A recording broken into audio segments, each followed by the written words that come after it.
Amém? Se coloque-se de pé nesta manhã, vamos estar orando pelo servo do Senhor, que Deus possa usar ele com ousadia e autoridade nesta manhã, amém?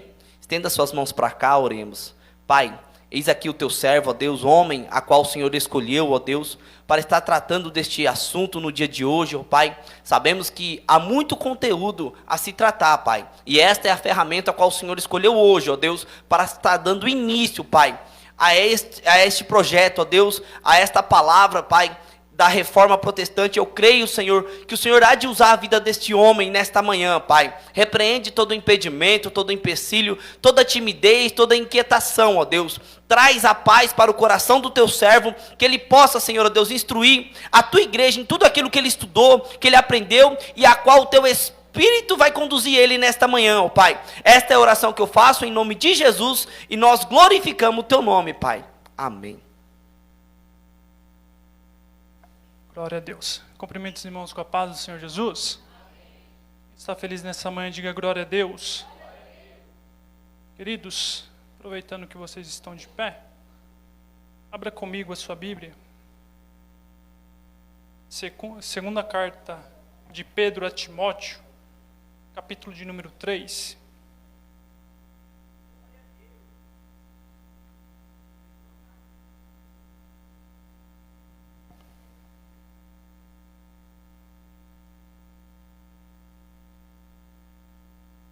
Segunda Timóteo, capítulo de número 3, fazer menção nesta manhã de um texto.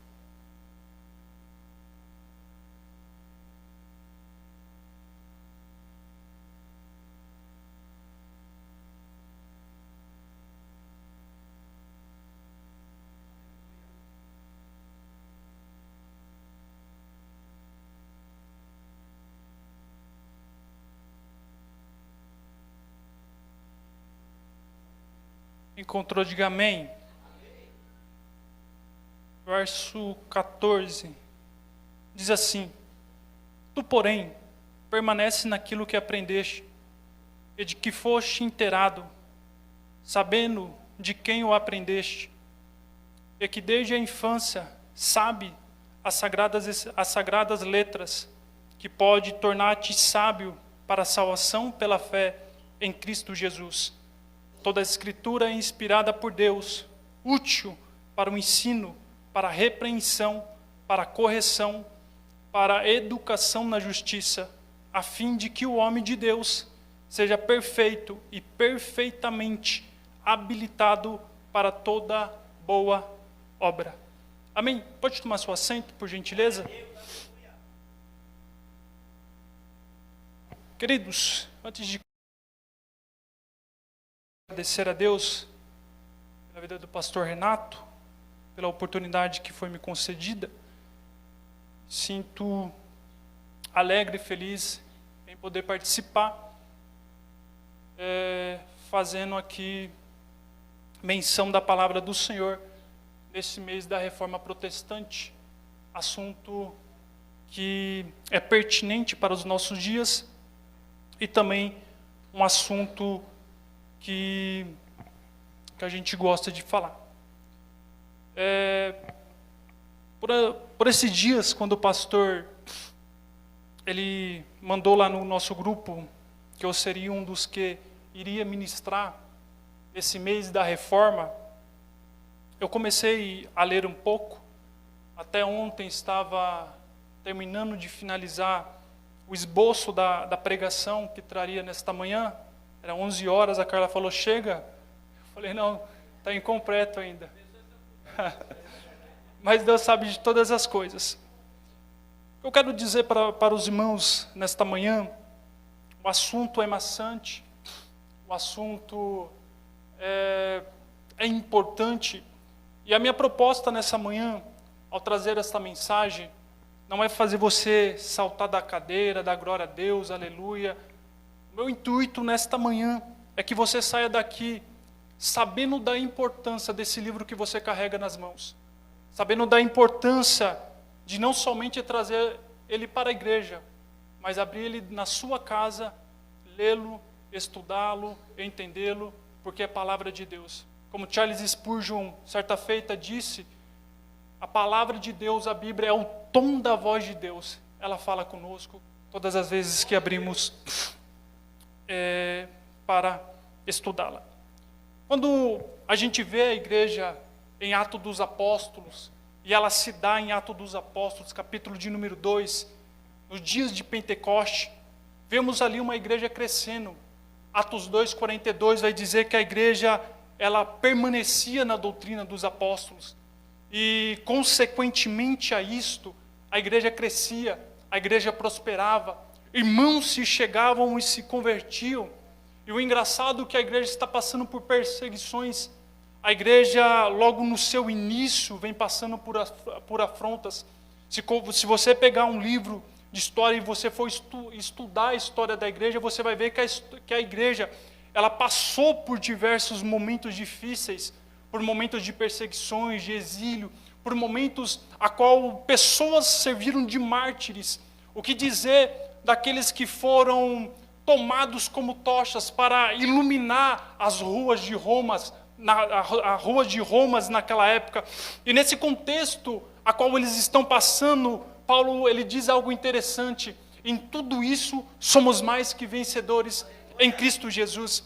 A igreja passa por esses momentos difíceis. A igreja do primeiro século, ela vai passar por um momento difícil também, que ela vai enfrentar as heresias da época que surge, como o docetismo, o apolinarismo, o nestorianismo, o arianismo e o gnosticismo. A ponto de essas heresias ser tão gritantes na época, que Justo Gonçalves, que escreveu esse livro que o pastor ele mencionou aqui nesta manhã, ele vai dizer que o gnosticismo ele quase chega a ter êxito naquela época, por conta da sua filosofia e por conta de ele estar implantado no meio da sua igreja. Então perceba, a igreja ela passa por perseguições, a igreja ela vem passando e sendo confrontada por falsas heresias, porém a igreja permanece. A igreja, ela cumpre aquilo que a palavra, aquilo que foi liberada por Jesus. As portas do inferno não prevalecerão contra ti. Mas o interessante, quando a gente parte para a reforma protestante, e o que os reformadores no século XVI, eles vão discutir no século XVI, que surge também no século XIV, é algo e um distanciamento de uma teologia bíblica. Aquilo que a igreja do primeiro século não enfrentou. Aquilo que a igreja de Atos dos Apóstolos não estava preocupada. A igreja de Atos dos Apóstolos estava preocupada em propagar, em anunciar o Evangelho de Cristo. E ela cresceu. E ela prosperou. Só que o que é interessante, quando a gente pega a reforma protestante, a gente vai achar que a reforma protestante, eles vão tratar de assuntos atuais do século XVI. Não foi do século XVI.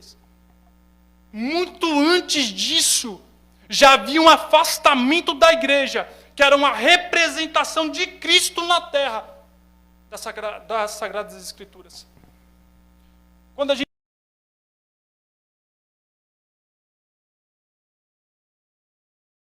porque a gente está passando aí por um período onde saem os pais da igreja, e a gente está agora caminhando para o século II, e já há um afastamento, já começa a germinar falsas doutrinas, um afastamento bíblico da teologia da igreja. Quando a gente pega o pastor de Hermas, no século II, ele já enfatizava a questão da penitência, que vai aparecer no século XII, com Pedro Lombardo, que vai instituir os 7 sacramentos da Igreja Católica. Ele já enfatizava a penitência, que a Igreja Católica, posteriormente, ela vai enfatizar, e posteriormente, ela vai cobrar dos seus ouvintes a questão das indulgências. Então você percebe que já no século II, já há esse distanciamento da igreja, da Bíblia. Você precisa entender que Satanás ele é sutil. Ele não vai desviar aqueles que... Ele não vai te pegar lá fora, ele vai pegar você aqui dentro. A gente precisa entender que esse distanciamento foi acontecendo por aqueles que levavam a palavra. O distanciamento foi acontecendo pela igreja. Não foi os de fora. Como eu falei para vocês aqui, a igreja passou por mártires, a igreja passou por perseguições, a igreja combateu heresias, mas agora a igreja está disseminando falsas doutrinas que não estão pautadas nas Sagradas Escrituras. Quando você pega no século de número 3, a teologia, os teólogos naquela época vão tentar culminar, unir a ética dos estoicos com a fé cristã. Aí o negócio dá ruim. Quando eles querem unir uma filosofia com a fé cristã, porque os estoicos naquela época, eles diziam o seguinte: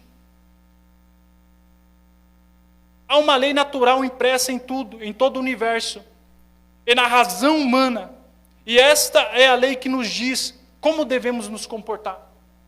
Então os teólogos do século III, eles vão olhar, eles vão dizer assim: eu acho interessante isso aqui. Isso aqui diz respeito à nossa vida, a como a gente vive. Eles tentaram combinar. Aquilo que a Bíblia não responde pela ética estoica, a gente vai começar a responder. E deu ruim aqui? Deu muito ruim.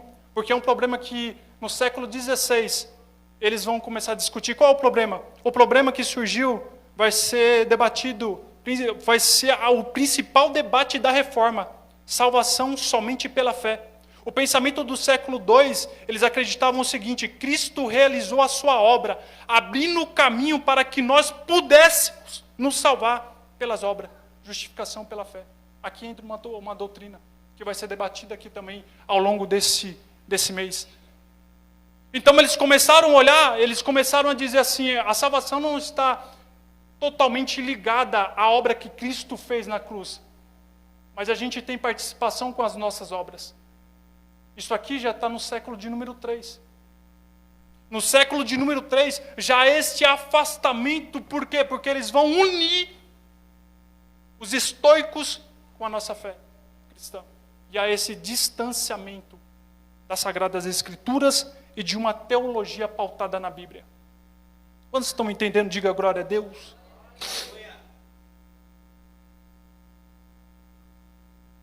Estou tremendo mais que vara verde. A gente é que nem carro a álcool. Demora para pegar, depois que pega vai embora. Tá bom? Glória a Deus.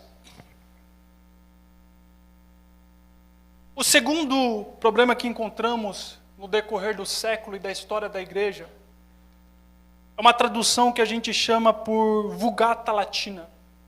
Há um distanciamento aqui também. A Vulgata Latina, aproximadamente feita por São Jerônimo, no finzinho do século IV ao V, aí, vai dar muito problema aí para a gente, ao decorrer do longo da história da igreja.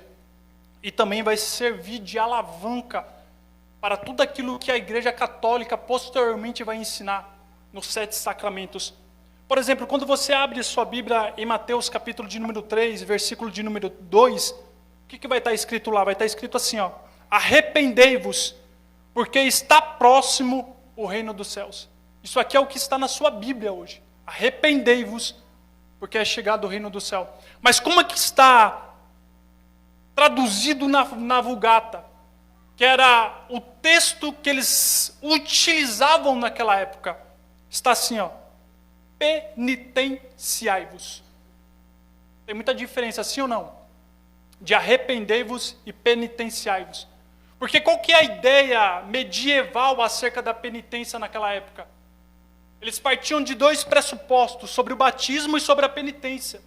Então, naquela época, o batismo se dava, e eles se batizavam, e eles acreditavam que a partir daquele momento os seus pecados eram lavados.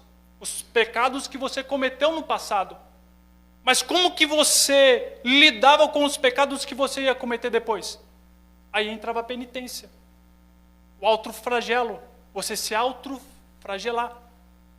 Então, quando São Jerônimo ele faz essa tradução para o latim, aqueles que têm o domínio da Bíblia, eles começam a achar respaldo na Bíblia para aquilo que eles vão falar e para aquilo que eles vão formatar dentro de uma teologia católica.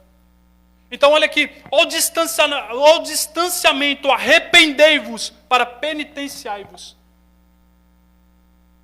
O outro texto, Lucas 28, parte B do texto, diz assim: alegrai-vos, muito favorecida, o Senhor é contigo. Vai falar de Maria, a gente conhece o texto. Como que foi traduzido isso aqui na Vulgata? Ave cheia de graça. O texto não está dizendo que ela é cheia de graça. O texto está dizendo que ela foi favorecida, foi alcançada pela graça. É por isso que você vai ver a veneração. É por isso que a gente vai ver o culto a Maria. Porque sendo ela, segundo a Vulgata diz, cheia de graça, ela pode ministrar graça a outras pessoas. E por isso há o culto a Maria. Por conta de uma tradução errada. Por conta de uma má interpretação. É por isso que a gente precisa dar valor à nossa liderança que nos cobra para estar na EBA. É por isso que a gente precisa valorizar as pessoas que estão à frente desse trabalho, que se empenham no estudo sistemático da palavra de Deus para nos trazer um alimento saudável. É por isso que a gente precisa valorizar o estudo da teologia. A gente critica tanto a teologia, mas foi a teologia que trouxe a gente aonde a gente está. O segundo texto, Efésios 5:32, grande é esse mistério, mas eu me refiro a Cristo e à igreja. Como ficou traduzido isso aqui na Vulgata? Grande é esse sacramento. Aqui está outro respaldo, o que vai ser instituído por Pedro Lombardo no século de número 12, quando ele institui os 7 sacramentos da Igreja Católica. Ele vai encontrar respaldo na Vulgata, naquilo que eles diziam por palavra de Deus. Por uma falsa tradução. Sacramento. E o que é o sacramento? O sacramento é uma ideia que por ele podemos alcançar a graça de Deus. Então há métodos para que a gente possa alcançar o favor de Deus. Não é pela obra de Cristo.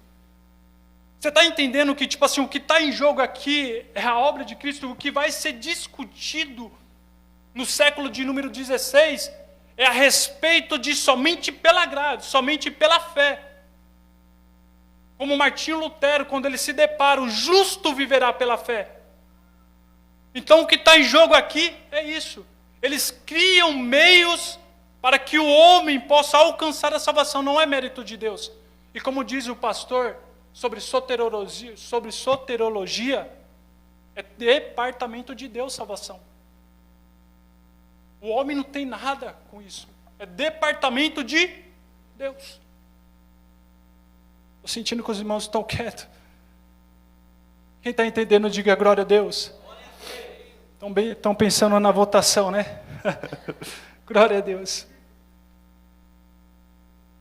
E quando chegamos no século de número 12, quando Pedro Lombardo ele institui os 7 sacramentos. O primeiro sacramento é o batismo, confirmação, santa comunhão, que é a Eucaristia, penitência, unção dos enfermos, ordenação e matrimônio. A gente não dá para entrar e explicar cada um desses aqui, mas eu acho que é de suma importância vocês entenderem que já havia esse distanciamento da igreja desde o século II. A gente acha que aquilo que Martinho Lutero, aquilo que Calvino, aquilo que Zwingo, eles vão discutir no século XVI, é propriamente um assunto que é do século deles, não. Há esse distanciamento.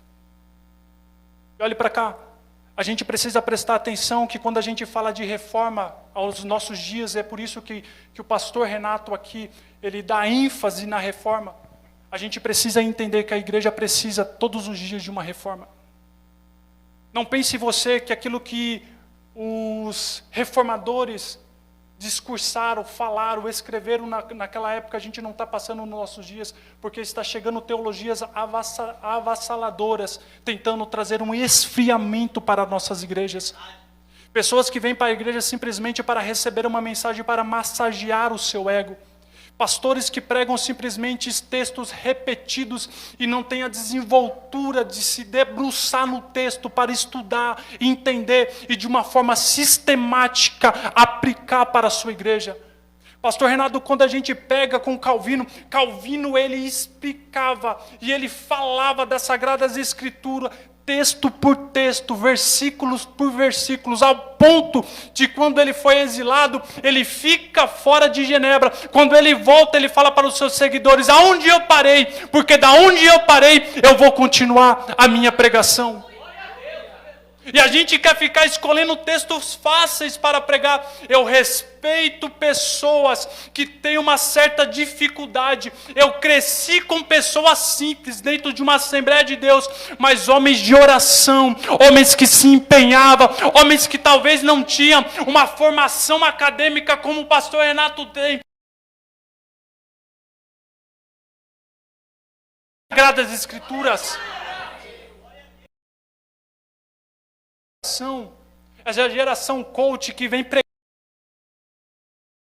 mensagens Nutelas para a gente precisa de Bíblia. O que manteve a igreja até hoje foi a palavra de Deus, porque Deus, ele tem compromisso, é com a sua palavra.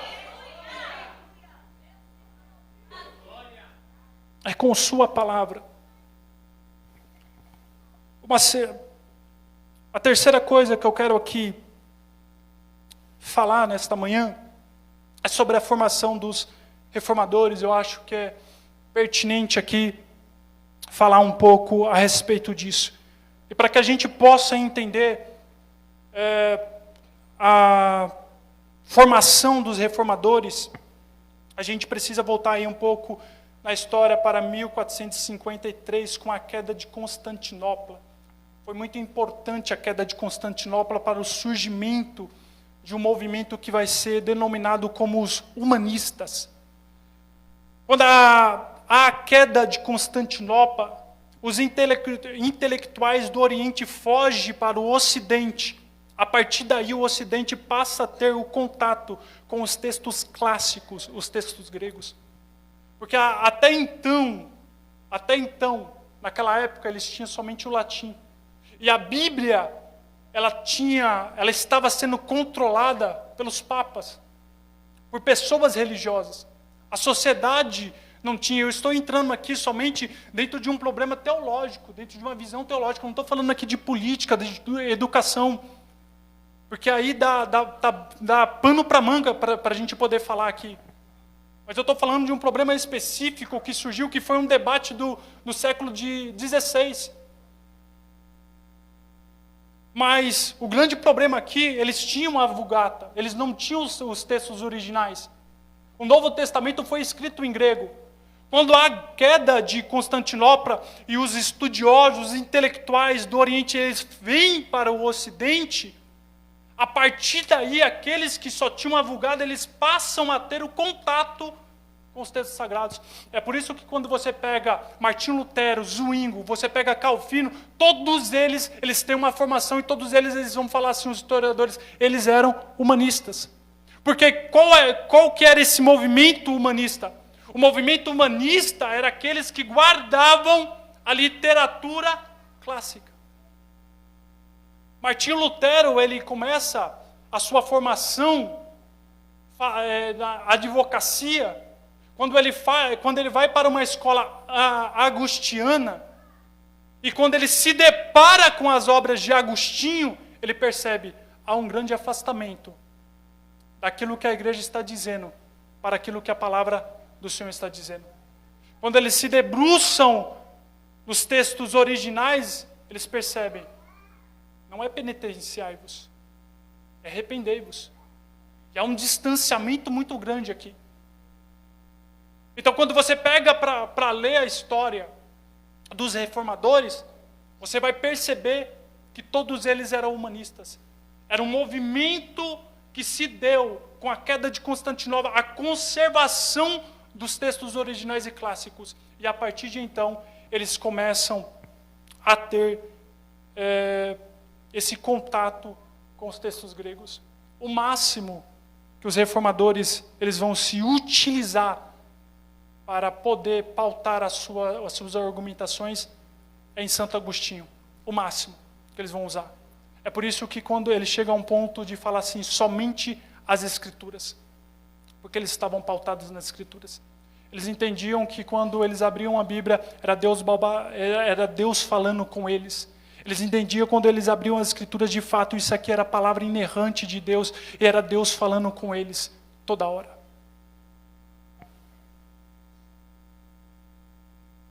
Dois temas centrais que a Reforma vai trabalhar aqui. Estou adiantado, o pastor me deu bastante tempo. Dois temas centrais que os reformadores aqui vão trabalhar. Primeiro, a soteriologia. A forma como a graça salvadora alcança o homem. Como o homem pode desfrutar dessa graça salvadora. Esse desdobramento, desse afastamento, ele implicou aqui na doutrina que chamamos de soteriologia, que é somente pela fé. Pela fé somente que vai ser desenvolvida aqui por outra pessoa. Mas o que os reformadores eles falavam a respeito disso? A fé que salva é uma só fé, mas ela não é uma fé sozinha. Essa fé que salva também transforma. Eles trabalharam dessa forma. Entendemos que a salvação é pela fé e mediante o sacrifício que Cristo efetuou naquela cruz. Mas essa fé que cremos, ela também traz mudanças sobre as nossas vidas. Quem aqui não foi transformado e alcançado pelo sacrifício de Cristo? Quem aqui não crê que através desse sacrifício herdou a vida eterna? Quem aqui não crê que não somente herdou a vida eterna, mas também tem sido transformado todos os dias através do sacrifício santo do Cordeiro? Então eles vão trabalhar essa proposta. Eles vão trabalhar a proposta da salvação naquela época. A segunda proposta que eles vão trabalhar é no campo da eclesiologia, sobre a autoridade. Quem é a autoridade máxima para nós? Quem que é a autoridade máxima ou o que é a autoridade máxima para nós? Eles vão trabalhar muito essa perspectiva aqui. Segundo os medievais, eles tinham 3 percepções de autoridades naquela época. Primeiro, a autoridade que eles tinham, a Bíblia. Embora eles houvessem se distanciado, mas eles tinham a Bíblia ainda, eles estavam pautados nas Sagradas Escrituras. A segunda, eles vinham de uma tradição. O que é a tradição? Algo que é entregue. Então, os concílios, os documentos eclesiásticos, as decisões papais, as interpretações dos teólogos antigos, a pessoa do Papa, tudo isso servia como fonte de autoridade para eles, e os papas exerciam autoridade sobre a sociedade por esses meios. Então o Papa dizia assim: eu sou herdeiro de Pedro. Como Pedro ele foi chefe do colégio apostólico, eu sou sucessor de Pedro, então eu sou fonte de autoridade sobre vocês. Então era passado uma herança para ele, era passado um fundamento para ele. Quando chega no século XVI, com os reformadores vão chegar e falar assim: peraí, a gente precisa ver esses conceitos. A gente precisa ver tudo isso que a Igreja Católica está ensinando. Aí eles vão chegar a uma conclusão. E qual que é a conclusão? Somente as Escrituras. Fonte de autoridade na vida de crente é a palavra do Senhor. Fonte de autoridade na vida de crente é a palavra do Senhor. Me perdoe, mas eu não sei como muita gente consegue deixar de estudar a palavra de Deus. Eu sei que a gente vive uma vida corrida, eu sei que a gente vive uma vida e vivemos um tempo a qual a gente às vezes não tem tempo para nada, mas a gente não precisa esquecer da palavra do Senhor, porque ela tem que ser prioridade na nossa vida.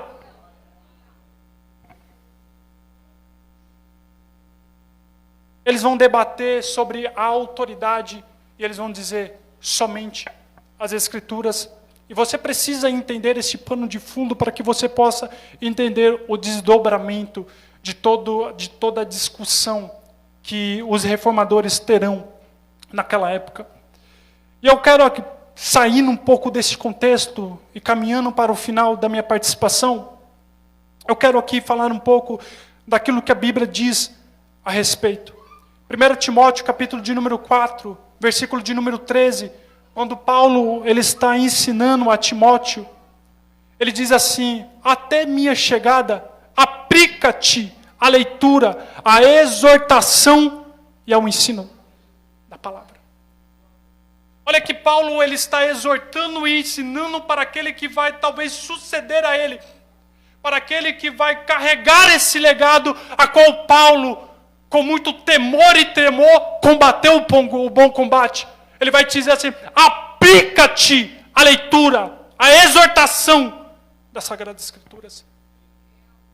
A gente precisa entender que uma igreja, ela cresce alicerçada na palavra. A gente precisa valorizar pessoas que se dedicam ao estudo da palavra.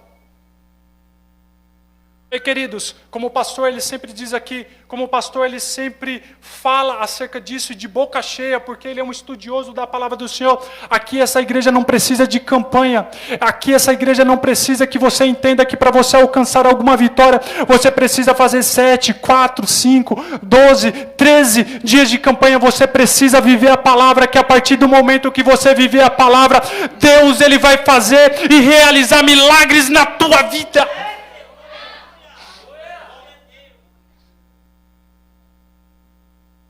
Por quê? Porque a gente tem esse compromisso com a palavra do Senhor.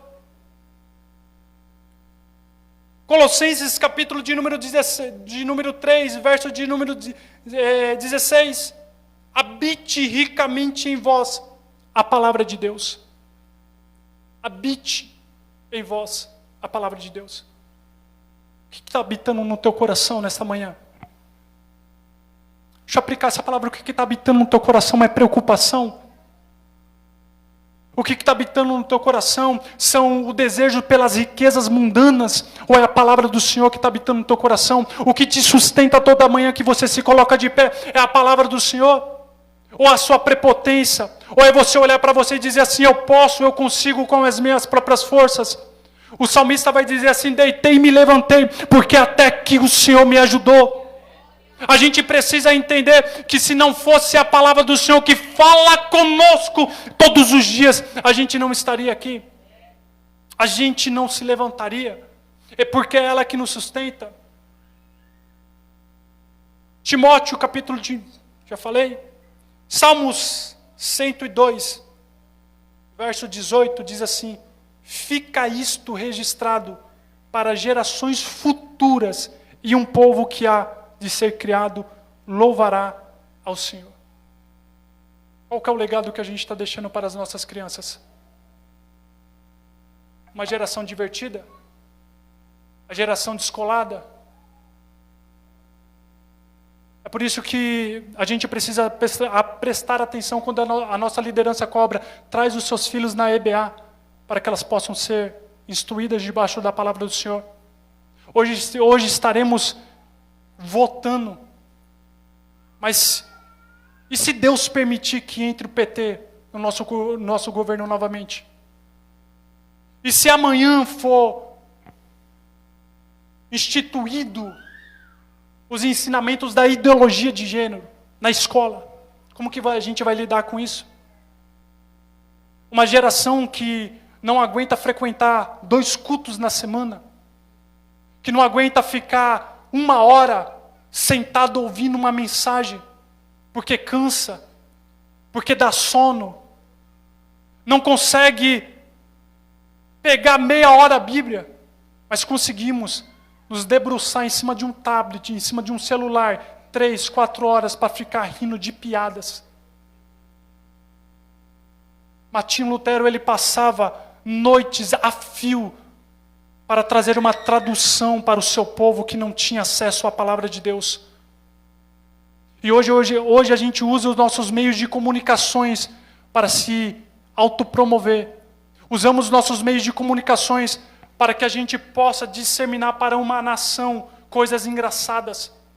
Sabe qual que foi a fonte que alavancou naquela época a reforma protestante no século XVI? Foi a grande imprensa. Porque no século XIV surgiram aí os pré-reformadores.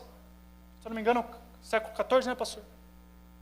Surgiram, e por que não teve êxito? Porque não tiveram divulgação. Martinho Lutero, Calvino, através dos seus escritos, eles difundiram aquilo que eles pensavam acerca da palavra de Deus. E o que a gente está colocando no nosso Facebook? O que a gente está colocando no nosso Instagram? O que a gente está colocando no nosso WhatsApp? Alfinetando? Mandando indireta para o nosso irmão? Que é isso, crente? Se converte. Fala da palavra de Deus. Crente não precisa ser alfinetado, não precisa mandar indireta. Se você quiser, manda já uma direta através da palavra de Deus. Vai se converter, porque o que a gente precisa é da palavra de Deus. O que a gente está deixando para os nossos filhos? A gente está falando de reforma, está completando 105 anos da reforma. O que eles deixaram naquela época? E diz alguns estudiosos que acerca da doutrina da salvação, se ela não for tratada, pastor, de 30 em 30 anos, ela acaba caindo no esquecimento. E a gente volta um pensamento aquilo que a Igreja Católica trouxe para os nossos dias, e há muito tempo a igreja ficou acorrentada. A gente precisa se preocupar com isso. Paulo, ele se preocupava com a palavra. A igreja crescia em Atos 2:42 porque permanecia na doutrina dos apóstolos. É a palavra do Senhor que é o nosso alicerce. Salmo 119:11. Guardei a palavra do Senhor no meu coração, para não pecar contra ti. Gosto muito da palavra de Moody. Ou esse livro me afasta do pecado, ou o pecado vai me afastar desse livro. Porque que há uma decadência espiritual que paira sobre a igreja evangélica do Brasil. Porque infelizmente hoje, aqueles que assumem a tribuna, eles não mais leem a Bíblia. E se não leem, eles não conseguem guardar em seu coração. E pessoas que sobem no púlpito para pregar, e tem até uma retórica muito boa, mas textos repetidos, mensagens copiadas, que não houve uma dedicação a um estudo da palavra do Senhor. Pessoas que caíram no automático. Me lembro que em uma certa reunião que a gente estava tendo de obreiros, um pastor muito eloquente, inteligente, formado, trabalhava na obra de uma forma integral. Ele falou assim que se dedicava à obra do Senhor. Ele falou assim que estava na igreja todos os dias, se empenhava na obra do Senhor. Só que chegava na sua casa, estava cansado, não mais orava, não pegava a Bíblia. Pregava de uma forma automática textos que ele já havia lido, mensagens que ele já havia estudado e montado. Ele falou que certa feita ele estava dormindo em seu quarto e uma voz sussurrando em seu ouvido disse: eu estou com saudade de você. Porque havia caído no automático. Porque achou que simplesmente por estar fazendo as coisas de Deus, não mais precisava ter intimidade no seu quarto com o Senhor. E porque está tendo essa crise de pessoas caindo em pecado, pessoas caindo na prostituição, no adultério. Por quê? Porque não guardam a palavra do Senhor no seu coração. Porque não vive a palavra. Tiago, ele falou assim: aquele que lê e não pratica é semelhante a um homem que se contempla diante do espelho e depois que sai, ele esquece a sua própria aparência. É ler, entender e vivenciar a palavra do Senhor. Quando Deus ele fala a Josué, ele fala assim: não cesse de falar dessa lei. Antes medita nela dia e noite, para que não se desvie nem para a direita e para a esquerda. Dá, Senhor, e o que vai acontecer? E o teu caminho vai prosperar.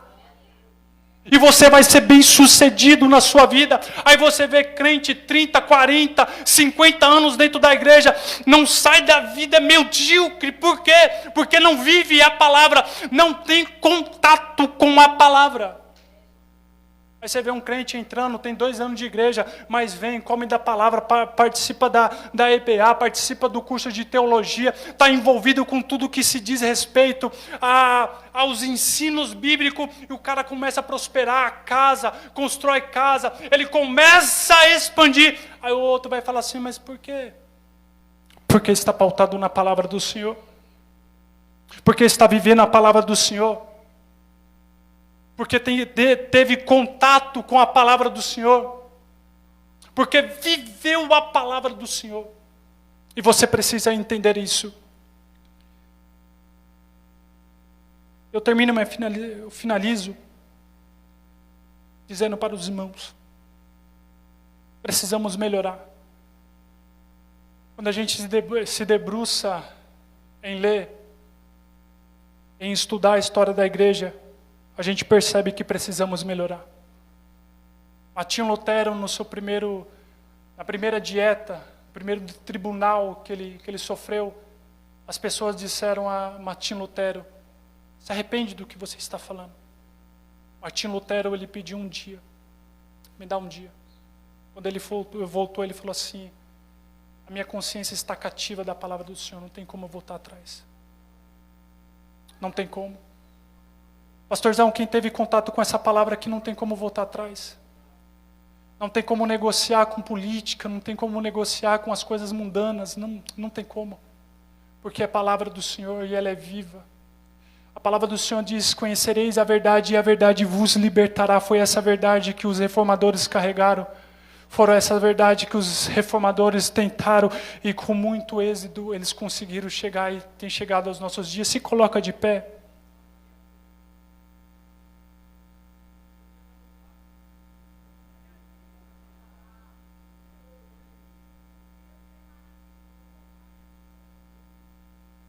Permanece naquilo que aprendestes e que fostes inteirado, sabendo de quem aprendestes.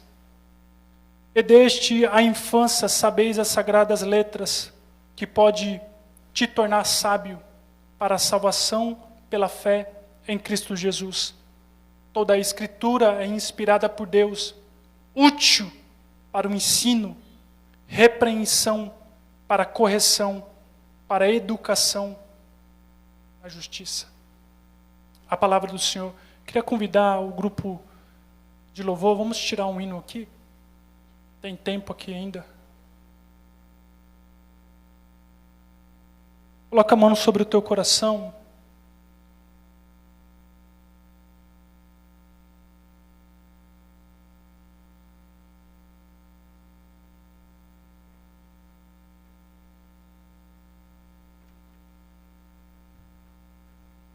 Você sabe no que você precisa melhorar.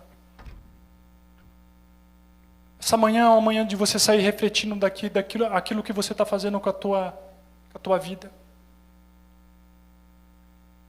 Ser cristão não é somente vir para a igreja 2 cultos na semana, não, é muito mais além do que isso.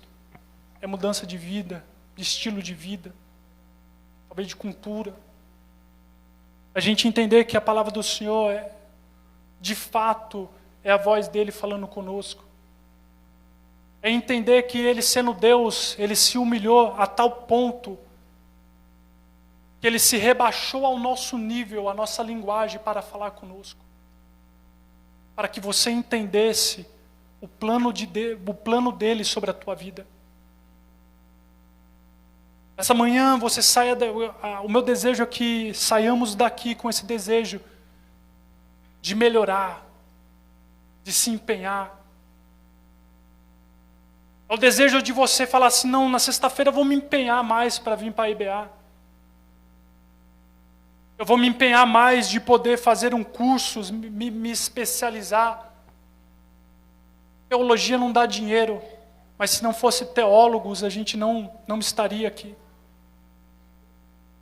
Se não fossem esses homens desbravadores que ousaram passar madrugadas a fio, orando, buscando direção de Deus e se dedicando à leitura, não estaríamos aqui, você não teria uma boa palavra. Você não seria edificado todos os dias por uma palavra. Coloca a mão sobre o teu coração. Pai, eu quero orar e te agradecer por esta palavra. O intuito aqui, Senhor Pai querido, não é criticar ninguém, Pai, porque falou com toda a comunidade, com toda a igreja, Pai. Mas é entender a importância, Papai,